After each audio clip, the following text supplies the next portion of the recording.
it's just different. It actually makes you stop and think about that beautiful place.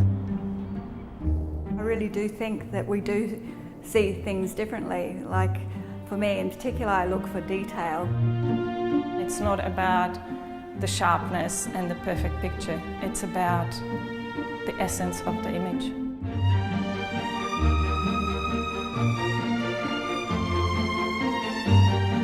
Initially, I just let the trimmer go and whatever came out, came out.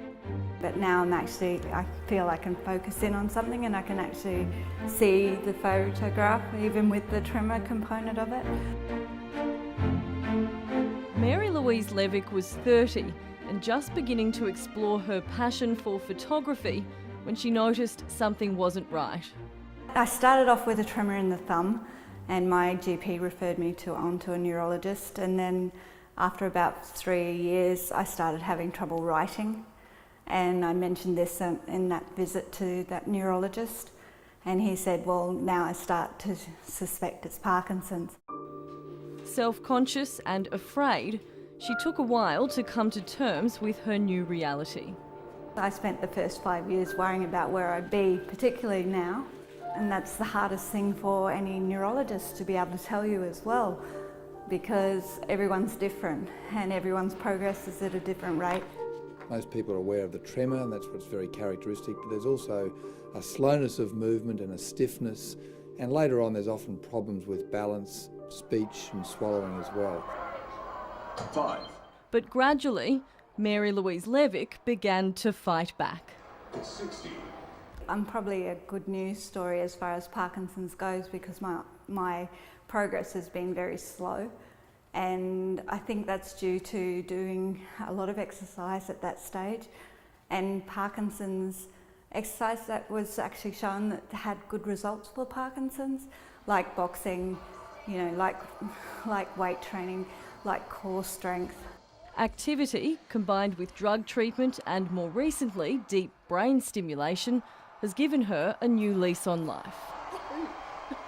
A lot of the symptoms, people need to understand that it doesn't stop you from doing a lot of stuff, it's just a hindrance.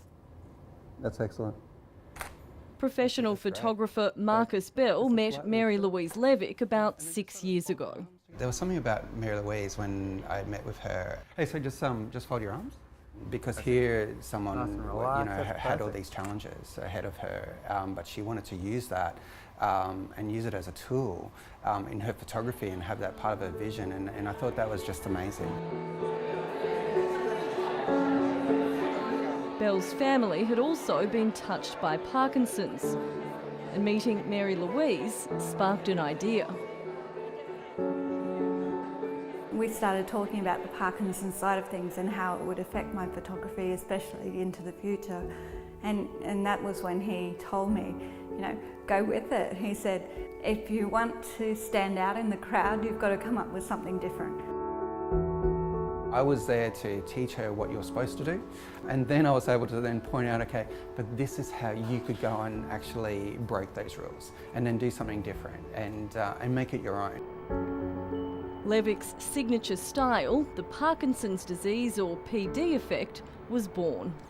I can't plan my tremor, and sometimes it goes like this, and sometimes it goes like this, and sometimes it goes like that, and you know, they're the things you can't plan. But you know, the effects that come out are always quite interesting.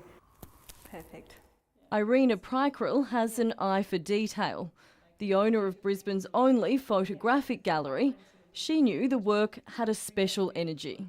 I can see the technique, but I don't think it can be reproduced by a person without Parkinson's, because I think the unintentional movement is so unique that I don't think you could reproduce it. And when you're using lights in photography particularly, you know that as soon as you move the camera, you've got lights, you get that sort of you get a pattern. So when the tremor goes, it's sort of, I created almost like a treble clip. Levick's most recent exhibition had the most successful opening in the gallery's history. There's those moments in life when you just stop and you see the beauty in the world, and I think when looking at Mary's images, you do see that. I just thought her passion and her enthusiasm for life was just something incredible and something to show to everybody. Especially other people looking for hope. Beyond what we as a medical profession can tell patients and explain to them about Parkinson's disease, I think it's really helpful to know there's other people who are going through the same things as they are. To know that other people are going through it and have gone through it and can achieve as much as people like Mary have with their symptoms is really very comforting and inspiring. It takes a lot of mental power, I guess, to get yourself up every day and out into the world, and you just start to think, I could miss out on something really good.